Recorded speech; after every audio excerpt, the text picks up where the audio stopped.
Hello friends, આજે આપણે બનાવીશું એક જ બેટરમાંથી બનતા 3 પ્રકારના અપમ, જેને બનાવવા ખૂબ જ ઇઝી છે. તો ચલો બનાવીએ. મેં અહીંયા સૌથી પહેલાં 1.5 કપ જેટલો જે ઝીણો રવો આવે એ લઈ લીધો છે.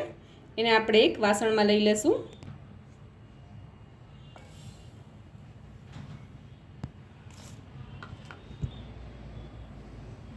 હવે આપણે 1.5 કપ જેટલા રવાની સામે 3/4 કપ જેટલું જે ઘરનું નોર્મલ દહીં હોય એ આપણે આમાં એડ કરશું. હવે આપણે એમાં પાણી એડ કરશું. તો મેં અત્યારે અહીંયા 1 કપ જેટલું પાણી લઈ લીધું છે અને આપણે થોડું થોડું કરીને એડ કરતા જઈશું અને વિસ્કરની મદદથી હલાવતા જઈશું.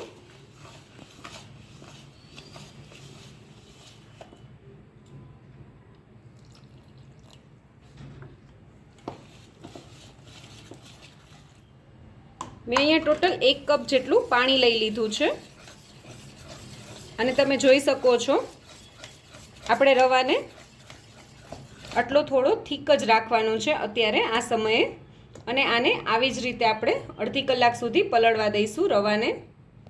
જો તમારી પાસે ઓછો સમય હોય તો તમે 15 થી 20 મિનિટ પણ આને રાખી શકો છો, પણ જો ટાઈમ હોય તો વધુમાં વધુ અડધી કલાક સુધી આને રેસ્ટ આપવાનું. અડધી કલાક જેવો સમય થઈ ગયો છે.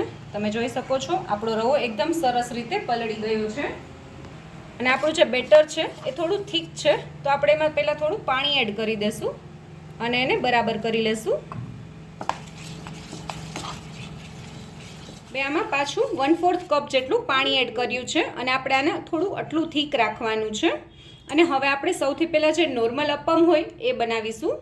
તો એના માટે આપણે ખાલી જે આપણું બેટર છે એમાં મીઠું એડ કરવાનું છે સ્વાદ અનુસાર.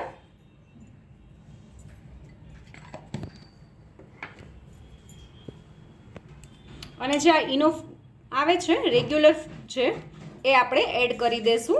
આ ઈનામાં કોઈ ફ્લેવર નથી આવતો એટલે આપણે આ જ વાપરવાનો રહેશે. અને જો તમારી પાસે ઈનો ના હોય તો તમે ½ ટીસ્પૂન જેટલો જે કુકિંગ સોડા આવે એ બી એડ કરી શકો છો.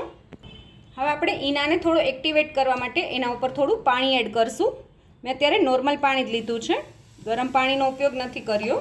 અને હવે આપણે બધું બરાબર રીતે હલાવી લઈશું. શકો છો આપણું જે બેટર છે એ સરસ ઈનો ઉમેરવાથી એકદમ સરસ ફ્લફી થઈ ગયું છે, તમે જોઈ શકો છો. અને હવે આપણે સૌથી પહેલાં જે નોર્મલ અપમ આવે એ બનાવી લઈશું. હવે મેં અહીંયા એક અપમની પેન લઈ લીધી છે, એમાં આપણે થોડું થોડું તેલ એડ કરશું. આપણે આમાં આટલું જ તેલનો ઉપયોગ કરવાનો છે. આમાં આપણે ખૂબ જ ઓછા તેલનો ઉપયોગ કરીશું. હવે જે આપણું અપમનું બેટર છે એ આપણે આમાં એડ કરી દઈશું. તો બેટર નાખતી વખતે તમારે એ વાતનું ખાસ ધ્યાન રાખવાનું છે કે જે આ હોલ્સ હોય એટલું જ આપણે બેટર એડ કરવાનું છે, એનાથી વધુ બેટરનું આપણે નથી એડ કરવાનું આમાં.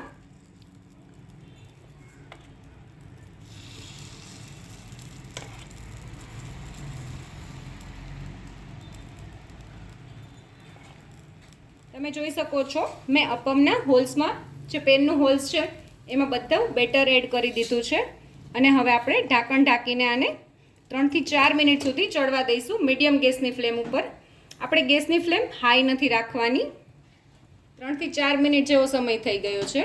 આપણે ઢાંકણ ખોલીને જોઈ લઈએ તો તમે જોઈ શકો છો જે ઉપરની સાઈડ છે એકદમ સરસ રીતે ડ્રાય થઈ ગઈ છે. અને હવે આપણે આપણા અપમની સાઈડ ચેન્જ કરી લેશું. તો તમે જોઈ શકો છો એકદમ ઇઝીલી આપણા અપમની સાઈડ ચેન્જ થઈ ગઈ છે. અને એવી જ રીતે આપણે બધા અપમની સાઈડ ચેન્જ કરી લઈશું. હવે આપણે સાઈડમાં થોડું 1 થી 2 ટીપા જેટલું તેલ એડ કરી દઈશું. તમારે જો તેલની બદલે બટરનો ઉપયોગ કરવો હોય તો તમે એ બી કરી શકો છો. અને હવે આપણે ઢાંકણ ઢાંકવાની જરૂર નથી. બીજી સાઈડ આપણે 1 થી 2 મિનિટ સુધી રાહ જોઈશું તો આપણા અપમ એકદમ સરસ રીતે ચડી જશે. 2 મિનિટ જેવો સમય થઈ ગયો છે અને તમે જોઈ શકો છો આપણા અપમ નીચેથી બી એકદમ સરસ રીતે ચડી ગયા છે. અને જો તમારે ચેક કરવું હોય કે આપણા અપમ ચડી ગયા છે કે નહીં, નાઈફ આવી રીતે ખૂંચાડશો તો તમે જોઈ શકો છો આપણી નાઈફ એકદમ સરસ ક્લીન જ બહાર આવી છે. એનો એ મતલબ છે કે આપણા અપમ એકદમ સરસ રીતે ચડી ગયા છે. હવે આપણે એને પ્લેટમાં લઈ લઈએ. અને હવે આપણે બીજી ટાઈપના જે વેજીટેબલ્સથી ભરપૂર મસાલા અપમ છે એ બનાવી લઈએ. હવે આપણે બીજી રીતના અપમ બનાવીએ. તો આપણે એ અપમ વેજીટેબલથી ભરપૂર બનાવવાના છીએ. તો એના માટેનો આપણે મસાલો રેડી કરી લઈએ. તો સૌથી પહેલાં મેં અહીંયા પેન લઈ લીધું છે અને હવે હું પેનમાં ખાલી 2 ટીસ્પૂન જેટલું તેલ જ લઈશ. આપણે વધુ તેલનો ઉપયોગ નથી કરવાનો. હવે આપણું તેલ થોડું ગરમ થઈ ગયું છે. આપણે એમાં થોડી રાઈ એડ કરી દઈએ.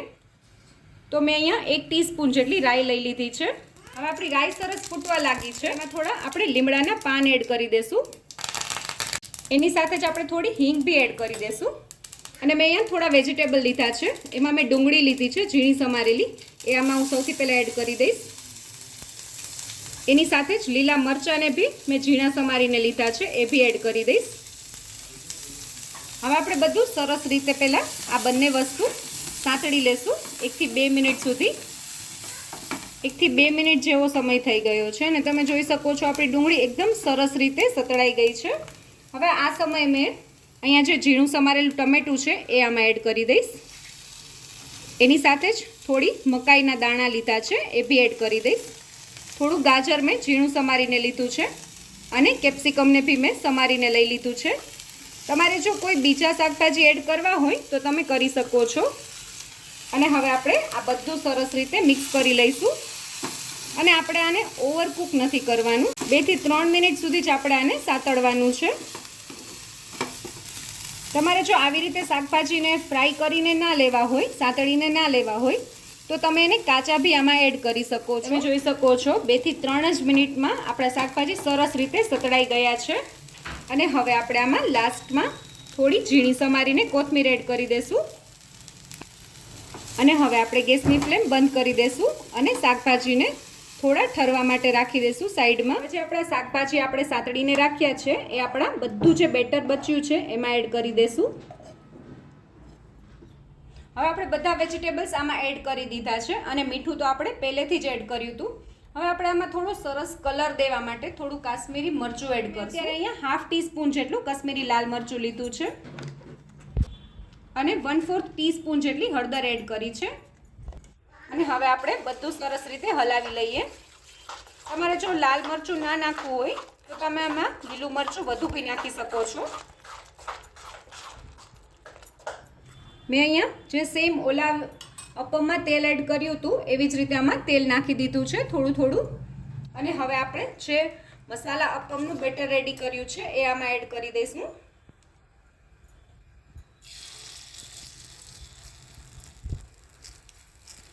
અને તમે આ રેસીપીને બાળકોને લંચ બોક્સમાં પણ આપી શકો છો. અને જો તમારે રાતે આ બનાવીને બેટર રાખવું હોય તો તમે એ બી રાખી શકો છો. પણ ખાલી તમારે એમાં ઈનો નથી નાખવાનો. ઈનો તમારે બનાવતી વખતે જ આમાં નાખવાનો છે. હવે આપણે ઢાંકણ ઢાંકીને આને 3 થી 4 મિનિટ સુધી ચડવા દઈશું. 3 થી 4 મિનિટ થઈ ગઈ છે. ઢાંકણ ખોલીને જોઈ લઈએ તો તમે જોઈ શકો છો ઉપરની જે આખી સાઈડ છે એકદમ સરસ ડ્રાય થઈ ગઈ છે. હવે આપણે સાઈડ ચેન્જ કરી દઈએ અને તમે જોઈ શકો છો એકદમ સરસ આપણા મસાલા અપમ રેડી થઈ ગયા છે એક સાઈડથી. અને એ જ રીતે આપણે બીજી સાઈડ પણ ચેન્જ કરી દઈશું. આમાં સાઈડમાં થોડું તેલ ઉમેરી દઈશું જેથી કરીને નીચેની સાઈડ ડ્રાય ન લાગે. હવે આપણે બીજી સાઈડ 2 મિનિટ સુધી આવી જ રીતે ચડવા દઈશું. હવે 2 મિનિટ જેવો સમય થઈ ગયો છે અને આપણા અપમ બીજી સાઈડથી પણ સરસ રીતે ચડી ગયા છે, તમે જોઈ શકો છો. અને હવે આપણે ત્રીજી પ્રકારના અપમ બનાવીએ, ચીઝ વેજીટેબલ અપમ. તો મેં અહીંયા ચીઝ અપમ બનાવવા માટે અહીંયા ચીઝ ક્યુબ લઈ લીધું છે. એને હવે આપણે ચીઝ ક્યુબના નાના નાના પીસ કરી લેશું.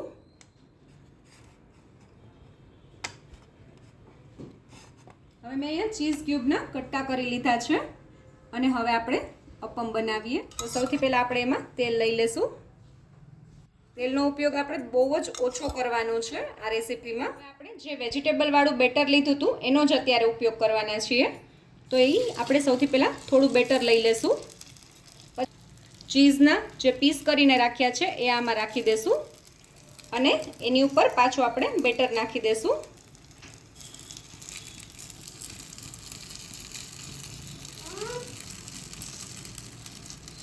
અને આ જ રીતે આપણે બધા હોલ્સ ફિલ કરી લેશું.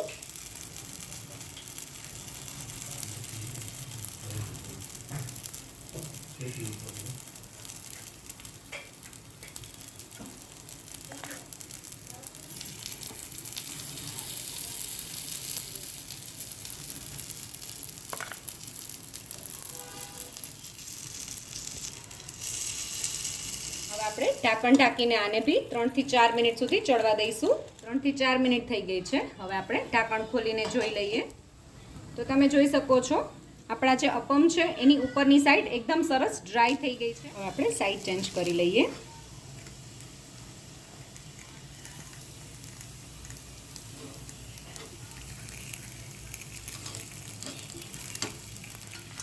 હવે આપણે સાઈડમાં થોડું તેલ લગાવી દઈએ અને આવી જ રીતે આને 2 મિનિટ સુધી ચડવા દઈશું. ઢાંકણ ઢાંકવાની જરૂર નથી. આપણા અપમ બીજી સાઈડ પણ એકદમ સરસ રીતે ચડી ગયા છે. હવે આપણે આને પ્લેટમાં લઈ લઈએ.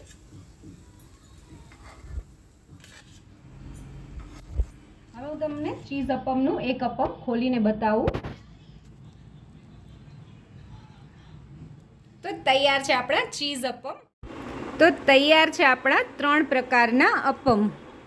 જો તમને મારો આ વિડીયો ગમ્યો હોય તો મારા વિડીયોને લાઈક કરજો, શેર કરજો અને મારી ચેનલ કુકિંગ વિથ ઉમા પુરોહિતને સબસ્ક્રાઈબ કરજો, જેથી કરીને આવા નવા વિડીયો હું તમારી સાથે શેર કરી શકું.